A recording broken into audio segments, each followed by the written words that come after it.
Bonjour à tous les Sagittaires, bienvenue sur votre horoscope du mois d'avril. Un mois intense, un mois de passion. On a eu une éclipse qui était très puissante en signe de feu dans... Zut, et je me suis trompée de carte. Bon, voilà. J'étais déjà à la fin du mois. Je venais de finir le Scorpion. Je suis désolée, quand on fait les vidéos les unes derrière les autres, c'est toujours un petit peu intense. Et oui, éclipse du Bélier, signe de feu, 5 secteurs après votre signe. Alors là, on va parler amour, affect. Si vous êtes célibataire, c'est la période idéale pour rencontrer quelqu'un. Ouvrez-vous aux autres. Allez chercher l'amour. Là, c'est aussi une période où on peut avoir envie de fonder une famille, avoir un enfant. C'est une période où la créativité va être très puissante. Si vous êtes artiste, lâchez-vous. C'est le moment vraiment de se réinventer, de se connecter avec la partie artistique de soi-même. On peut avoir envie d'aller voir des musées, d'aller chercher des choses, l'archéologie, la démarche artistique, s'intéresser à des lieux anciens. Là, il y a vraiment quelque chose de très puissant qui se passe. Puis alors, vraiment, le côté affectif, là, c'est lâché. Hein. Là, c'est lâché. On est passionné partout. On est passionné partout. On a un Neptune qui arrive dans votre secteur 5. Alors, on va revoir sa vie affective. On va réenchanter sa vie affective. On va se reprendre de passion. Et là, il y a vraiment quelque chose qui va déboucler. Avec ce Neptune en poisson, c'était très sympathique. On s'est beaucoup introspecté. On a beaucoup travaillé sur soi. Mais là, on est invité à quitter la maison. Et on doit sortir. On passe, allez, du bait au guimel. Là, on sort. On va découvrir le monde. Et alors, si on est accompagné, si on est en couple, eh ben, on découvre le monde avec l'autre. Et on retombe amoureux. Alors, si on n'est pas en couple, eh ben, on découvre quelqu'un. Et là, il y a vraiment un enthousiasme. C'est le moment aussi pour être en accord avec ses enfants. Si on a eu un problème avec ses enfants, eh bien, on va le régler. On va discuter. On va trouver des accords majeurs. On va essayer de régler des problèmes. Les enfants peuvent amener des très belles choses durant cette période. Beaucoup de plaisir à être avec eux. Si les enfants sont adultes, ils vont réussir. Ils vont nous amener des satisfactions. Peut-être que eux-mêmes vont devenir parents. Peut-être qu'ils vont réussir leur carrière, amener des belles choses. Il va y avoir vraiment une belle complicité dans ce mois d'avril. Nous avons Mercure qui redevient direct. Pareil, dans la zone 5, alors c'est des écrits qui me plaisent. On lit des romans d'amour, on regarde des films amoureux, on fait toute une démarche artistique, de la calligraphie, du dessin, de la peinture, de l'aquarelle, de la sculpture, on joue au piano, on fait du violon, on écrit, on crée, on imagine, on tag. Tout ce qui est cet univers décalé, cet univers créatif. Et quand on se déplace, quand on voyage, parce que le Sagittaire est quand même un grand voyageur, on a besoin de cet univers artistique. On a besoin d'un univers peut-être un peu décalé, un peu transgressif, mais qui vient nous parler. On a Neptune qui arrive dans le bélier. Ça va nous donner une impulsion. Nous en avions besoin. On commençait un petit peu à s'endormir avec Neptune Poisson. Alors, ça va nous réveiller. Hein. Et pour le coup, de manière un peu surprenante. Les événements du mois d'avril vont être très très intenses. Donc il faudra quand même prendre du recul pour ne pas se brûler. Hein, parce que politiquement, au niveau géopolitique, ça va être très très dur. Nous avons Vénus qui redevient direct le 13 avril, nous sommes dans la pleine lune. Alors, elle est dans le secteur des amis, des projets, des projections. Alors là, on lance des projets. Hein. Là, il y a des nouvelles choses qui se mettent en place. Là, il y a un nouveau dynamisme qui s'incarne. Vraiment, très, très bonne période. Pourquoi? Comment? Eh bien, parce que je commençais un peu à tourner en rond. Et là, il y a du dynamisme qui arrive, qui sera conforme à cet Uranus dans mon quotidien, où j'ai besoin de changement. J'ai besoin d'une certaine part de nouveauté, de curiosité. Et cette lune en 9 va m'amener à me connecter à de nouveaux groupes, à de nouvelles personnes, à avoir de nouvelles amitiés et peut-être faire une rencontre affective dans le groupe d'amis. Donc c'est une très très belle pleine lune pour vous. On va vous montrer des choses sur vos projets qui ne sont peut-être pas réalisables en l'état, qu'il va peut-être falloir revoir un petit peu. Mais c'est une pleine lune qui est assez intense. Dans le signe du Bélier, vous êtes très en affinité avec ce signe. En plus, c'est la zone 5. C'est la zone où on se fait plaisir, où on sort, où on a de la satisfaction. On va au restaurant, on invite des amis, on voit du monde, on va dans des pubs, on sort, on sort, voilà, on va en Espagne, on sort sur les Ramblas. Il y a quelque chose de léger. Pas forcément avec beaucoup d'argent, mais c'est une idée de se faire plaisir. C'est trouver des moyens, trouver des plans pour se faire plaisir malgré ces restrictions économiques. Là, il y a quelque chose d'enthousiasmant dans le Sagittaire. C'est vraiment un mois pour voler de ses ailes, pour s'autoriser. Ouvrez-vous. Il y a certains Sagittaires qui peuvent être assez intériorisés.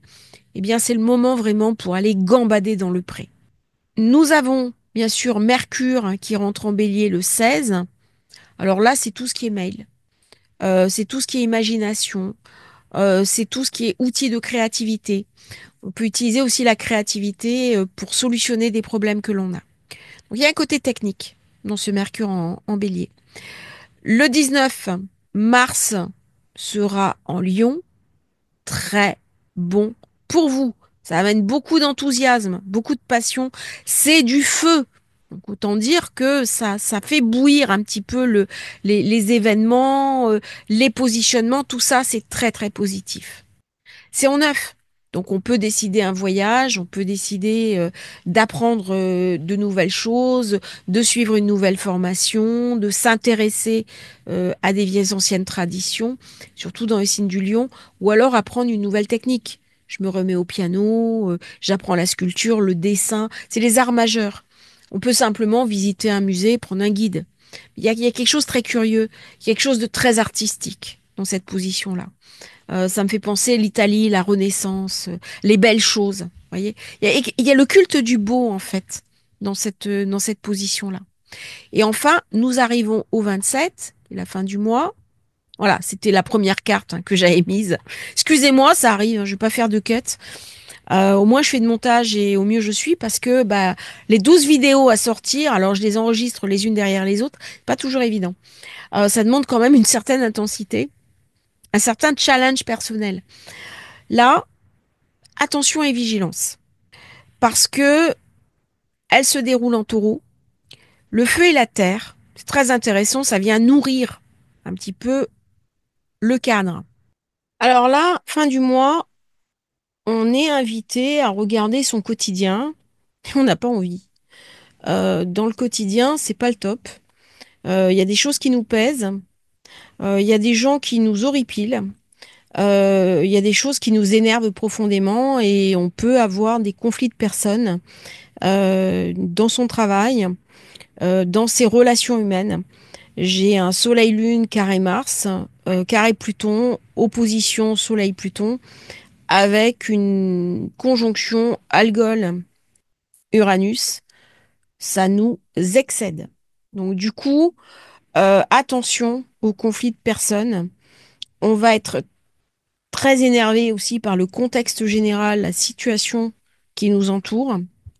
Attention parce que on peut dépenser peut-être plus que de raison.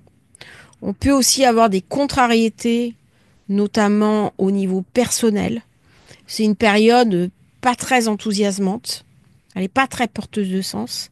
Par contre, si on utilise cette période pour dépasser le visible et aller vers l'invisible, c'est-à-dire, ok, j'ai des mauvais aspects, qu'est-ce que j'en fais? Ça me ramène beaucoup d'énergie. Eh bien, c'est le moment idéal pour se sortir d'une situation inextricable.